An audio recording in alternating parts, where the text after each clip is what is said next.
रात को आसमान में देखो। जब रात का अंधेरा छा जाता है और सितारे चमकने लगते हैं, एक लाल तारा सबसे अलग नजर आता है। क्या तुम्हें एक लाल तारा दिख रहा है जो बाकी सितारों से अलग है? ये तारा इतना चमकदार है कि इसे देखकर आप हैरान रह जाओगे। वो है मार्स, हमारा पड़ोसी ग्रह। मार्स या मंगल एक ऐसा ग्रह है जो हमेशा से इंसानों की क्यूरियोसिटी का केंद्र रहा है। सदियों से इंसान मार्स को देखते आए हैं हैरत से।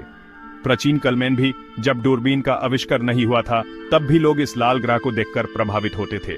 हमने सोचा है कि इसमें क्या राज छुपे होंगे। क्या यह ग्रह जीवन को संभाल सकता है? क्या वहां पे जीवन है?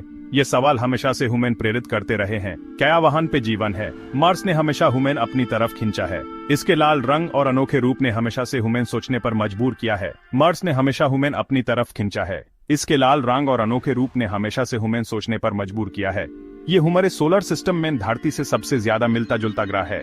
मार्स और धरती के बीच का समन्वयन है, जैसे दिन और रात का साइकिल, और वहां भी कभी पानी था। लेकिन मार्स एक कठिन और निर्दय दुनिया है। इसकी सतह एक सूखा, धूल भरा रेगिस्तान है। मार्स पर डस्ट स्टॉर्म्स इतने प्रचंड होते हैं कि पूरे ग्रह को ढक लेते हैं। इसकी सतह एक सूखा, धूल भरा रेगिस्तान है। मार्स पर जीवन जीना असंभव लगता है, लेकिन हमने कभी हार नहीं मानी। टेम्परेचर बहुत ज्यादा नीचे गिर सकते हैं। मार्स पर रात को टेम्परेचर इतना नीचे गिर जाता है कि वहां जीवन जीना मुश्किल हो जाता है। इन मुश्किलों के बावजूद मार्स पे जीवन होने का विचार बरकरार है। वैज्ञानिक लगातार इस बात का पता लगाने की कोशिश कर रहे हैं कि क्या वहां जीवन हो सकता है। जहां कभी पानी था, क्या वहां जीवन रह चुका होगा? मार्स पर मिले पुराने नदियों के निशान इस बात का संकेत देते हैं कि वहां कभी पानी था।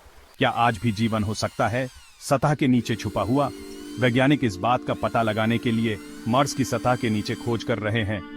हमारे साथ चलिए जब हम इस लाल ग्रह और धरती के बाहर जीवन की खोज को एक्सप्लोर करते हैं। मार्स की ये खोज हमें नए नए राज बताएगी। ये सफर सीखा अफसोस, वैज्ञानिक एक्सप्लोरेशन और इंसान की जानने की इच्छा से चल रहा है। क्या हम अकेले हैं? मार्स की ये खोज हमें ये समझने में मदद करेगी कि क्या हम इस विशाल ब्रह्मांड में अकेलापन महसूस करते हैं या नहीं। मार्स को समझने की हमारी कोशिश रोबोटिक एक्सप्लोरर्स के साथ शुरू हुई। ये रोबोट्स हमारे लिए आंखों का काम करते हैं। हमें उन जगह की तस्वीरें और डाटा भेजते हैं जहां हम खुद नहीं जा सकते। 1965 में मैरिनर 4 ने मार्स का पहला सफल फ्लाई भी कंप्लीट किया। एक क्रेटरेड बड़े दुनिया की तस्वीरें भेजी। ये तस्वीरें पहली बार हमें मार्स की सत्या के बारे में कुछ बताने लगी। इन शुरुआती झलकियों ने और भी ज्यादा चिकावसोस को बढ़ावा दिया। साइंटिस्ट्स और रिसर्चर्स ने सोचा, अगर हम मार्स की सरफेस को इतना करीब से देख सकते हैं, तो क्या हम वहां उतर भी सकते हैं? फिर 1970 के दशक में बाइकिंग मिशंस आया। ये मिशंस मार्स पर लैंड करने वाले पहले सक्सेसफुल मिशंस थे। 2 लैंडर्स ने मंगल ग्रह की सतह पर टचडाउन किया। जीवन के संकेतों की खोज के लिए पहले एक्सपेरिमेंट्स को अंजाम दिया। ये एक्सपेरिमेंट्स मार्स की मिट्टी और एटमॉस्फेयर का एनालिसिस करने के लिए थे। जबकि नतीजे अनिश्चित थे, उन्होंने भविष्य के मिशंस का रास्ता साफ किया। इन एक्सपेरिमेंट्स ने हमें यह समझने में मदद की कि मार्स पर जीवन के लिए क्या कंडीशंस हो सकती हैं। दशकों में हमने मंगल ग्रह की सतह को तलाशने के लिए रोवर्स भेजे हैं। सोजोर्नर, स्पिरिट, अपॉर्चुनिटी और क्यूरियोसिटी जैसे रोवर्स ने मार्स की सरफेस को एक्सप्लोर किया है, और क्यूरियोसिटी सभी ने ग्रह को खोजा है, कीमती डेटा और आश्चर्यजनक छवियां भेजी हैं। ये रोवर्स मार्स की मिट्टी, पत्थर और एटमॉस्फेयर का एनालिसिस करते हैं और ह्यूमन वाहन के एनवायरनमेंट के बारे में वैल्यूएबल इंफॉर्मेशन देते हैं। इन मिशंस ने मार्स पर पास्ट वाटर के प्रमाणों का खुलासा किया है, जो एक ऐसे ग्रह का सुझाव देते हैं जो कभी बहुत गर्म और गीला था। ये पानी के सबूत हमें ये सोचने पर मजबूर करते हैं कि क्या मार्स पर कभी जीवन था। आने वाले समय में हम और भी एडवांस्ड मिशंस भेजने की तैयारी कर रहे हैं। ये मिशन सिर्फ रोबोट्स तक सीमित नहीं रहेंगे, बल्कि इंसान भी मार्स पर कदम रखने की कोशिश करेंगे। हम मार्स पर कॉलोनीज बनाने और वहां जीवन को संभव बनाने के सपने देख रहे हैं। ये सपने तभी सच हो सकते हैं जब हम मार्स के एनवायरनमेंट को अच्छे से समझ लें। इसलिए हर मिशन, हर रोवर और हर एक्सपेरिमेंट हमें मार्स के और करीब ले जाता है। हमारे रोबोटिक एक्सप्लोरर्स हमें इस लाल ग्रह के राज बताने में मदद कर रहे हैं, और एक दिन शायद हम वहां जीवन को संभव बना पाएंगे। मार्स की ये कहानी अभी खत्म नहीं हुई है, ये तो बस शुरुआत है। हमारे रोबोटिक एक्सप्लोरर्स और फ्यूचर मिशंस के साथ हम मार्स के और भी राज खोलेंगे और वहां जीवन के संभावनाएं खोजेंगे। मार्स की ये यात्रा अभी जारी है और हम सब इस सफर का हिस्सा हैं। पानी जीवन के लिए आवश्यक है, जैसा कि हम जानते हैं। इसीलिए मार्स पे जीवन की खोज अक्सर पानी की खोज पर केंद्रित होती है और सबूत बताते हैं कि मार्स कभी एक बहुत ही अलग जगह थी जहां सतह पर बहुत सा पानी था। ऑर्बिटल इमेजेस से पुराने रिवर बेड्स, बहता पानी से बने कैनियंस और जो सूखे हुए लेक बेड्स लगते हैं वो सामने आए हैं। कुछ वैज्ञानिकों का मानना है कि एक विशाल महासागर ने कभी ग्रह के 1/3 हिस्से को कवर किया होगा। मार्शियन पोल्स पर पानी की बर्फ की मौजूदगी एक पानी भरे अतीत के विचार का और समर्थन करती है। और अगर मार्स पर पास्ट में पानी मौजूद था तो हो सकता है कि जीवन भी उत्पन्न हुआ हो। हम अभी तक नहीं जानते कि मार्स पे कभी जीवन था या नहीं, लेकिन वैज्ञानिक सुराग ढूंढ रहे हैं। इन सुरागों को बायोसिग्नेचर्स कहा जाता है। बायोसिग्नेचर्स पास्ट या प्रेजेंट लाइफ के कोई भी निशान हैं। ये निशान पुराने माइक्रोब्स की फॉसिल्स, मंगल ग्रह की मिट्टी में संरक्षित ऑर्गेनिक मॉलिक्यूल्स या जीवित जीवों द्वारा छोड़ी गई गैसें भी हो सकती हैं। इन बायोसिग्नेचर्स को ढूंढना एक बहुत बड़ी खोज होगी। जबकि ह्यूमन अभी तक जीवन का कोई निश्चित प्रमाण नहीं मिला है, लेकिन प्रमाण टेंटलाइजिंग है।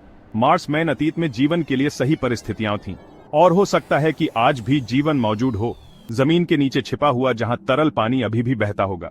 सेक्शन 5 क्लूज की खोज में आजे, क्यूरियोसिटी और परसिवरेंस जैसे सोफिस्टिकेटेड रोवर्स मार्स पर पास्ट लाइफ की प्रमाणों की सक्रिय रूप से खोज कर रहे हैं। वे चट्टानों, मिट्टी और वातावरण का अध्ययन करने के लिए उन्नत उपकरणों से लैस हैं। परसिवरेंस जो 2021 में उतरा था, जेजेरो क्रेटर नामक एक प्राचीन लेक बेड की खोज कर रहा है। यह क्रेटर कभी पानी से भरा हुआ था, जो इसे अतीत के जीवन के संकेतों की खोज के लिए एक प्रमुख स्थान बनाता है। एक और रोमांचक मिशन एक्सोमार्स प्रोग्राम है, जो यूरोपियन स्पेस एजेंसी और रोस्कोस्मोस के बीच एक संयुक्त प्रयास है।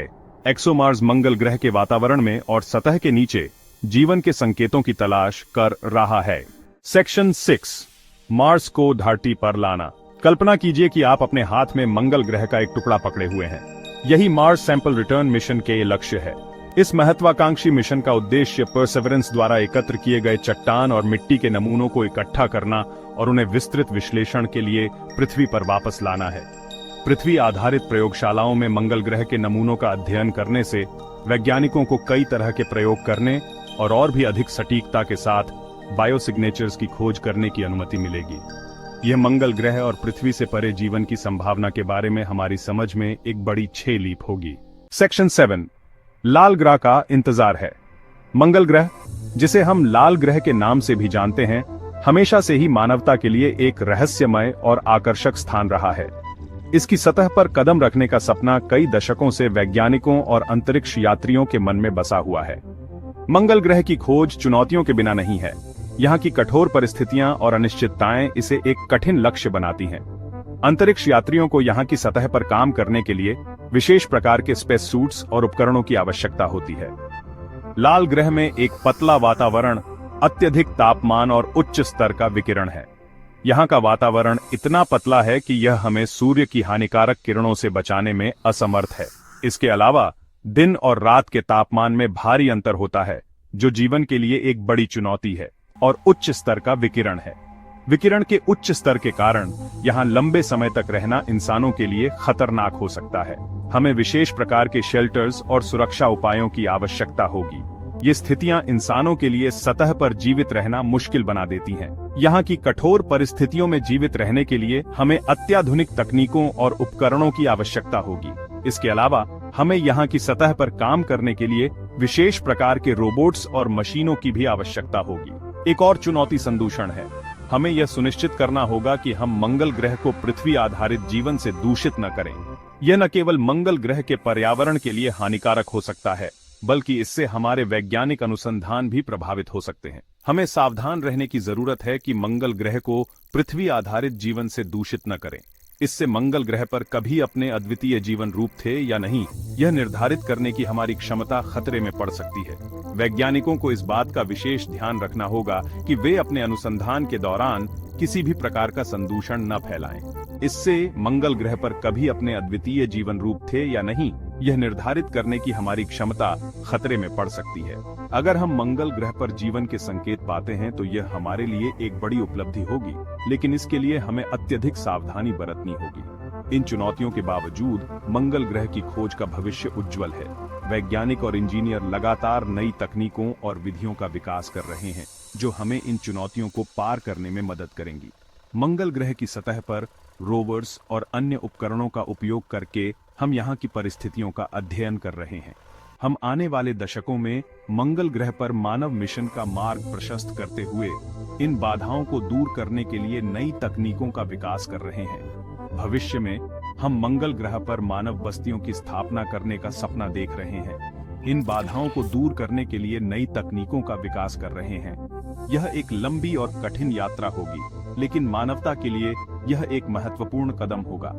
मंगल ग्रह की खोज हमें न केवल हमारे सौर मंडल के बारे में अधिक जानने में मदद करेगी, बल्कि यह हमें अंतरिक्ष में जीवन की संभावनाओं के बारे में भी नई जानकारी प्रदान करेगी।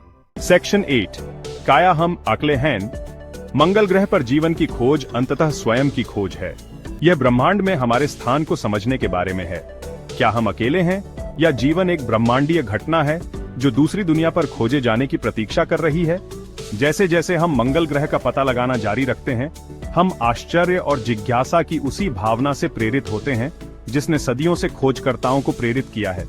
लाल ग्रह रहस्यों को अनलॉक होने की प्रतीक्षा कर रहा है और हर खोज हमें मूलभूत प्रश्न का उत्तर देने के करीब लाती है। क्या हम अकेले हैं?